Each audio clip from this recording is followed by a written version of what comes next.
নমস্কাৰ ছাৰ বাইদেউসকল। পুৰণি পেঞ্চন পুনঃ প্ৰৱৰ্তন আৰু 8 পে কমিশ্যন গঠনকে ধৰি চৰকাৰী কৰ্মচাৰীসকলৰ বহুকেইটা দীৰ্ঘদিনীয়া দাবী পূৰণ হোৱাৰ পথত। কিয়নো প্ৰধানমন্ত্ৰী নৰেন্দ্ৰ মোদী ডাঙৰীয়াই JCM অৰ্থাৎ ষ্টাফ ছেডৰ সম্পাদক প্ৰধান শিৱগোপাল মিশ্ৰ ডাঙৰীয়াৰ লগত উক্ত বিষয়সমূহ সন্দৰ্ভত আলোচনাত বহিব। হয় ছাৰ বাইদেউসকল, এয়া চাওক, কেন্দ্ৰীয় চৰকাৰৰ কৰ্মচাৰী প্ৰশিক্ষণ বিভাগৰ তৰফৰ পৰা যোৱা 21 আগষ্ট 2024 তাৰিখে JCM অৰ্থাৎ ষ্টাফ ছেডৰ সম্পাদক প্ৰধান শিৱগোপাল মিশ্ৰ ডাঙৰীয়াক এই চিঠিখন দিছে।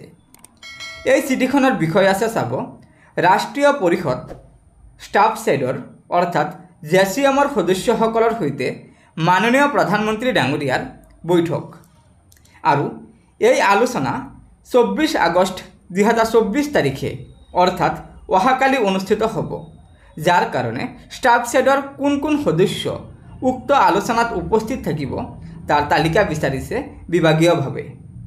আৰু এই বৈঠকত কৰ্মচাৰীসকলৰ দীৰ্ঘদিনীয়া দাবী পুৰণি পেঞ্চন পুনঃ প্ৰৱৰ্তন আৰু 8 পে কমিশ্যন গঠনকে ধৰি বহুকেইটা সমস্যা সমাধানৰ ওপৰত আলোচনা হ'ব।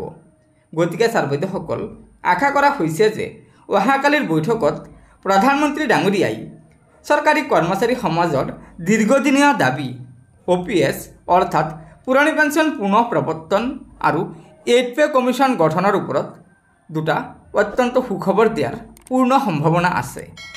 গতিকে ছাৰ বাইদেউসকল, লগৰ বন্ধুবৰ্গক এই ভিডিঅ'টো শ্বেয়াৰ কৰি আজিৰ এই গুৰুত্বপূৰ্ণ খবৰটো জনাই দিব আৰু নতুনকৈ অহা ছাৰ বাইদেউসকলে অনুগ্ৰহ কৰি আমাৰ এই চেনেলটো ছাবস্ক্ৰাইব কৰি ল'ব।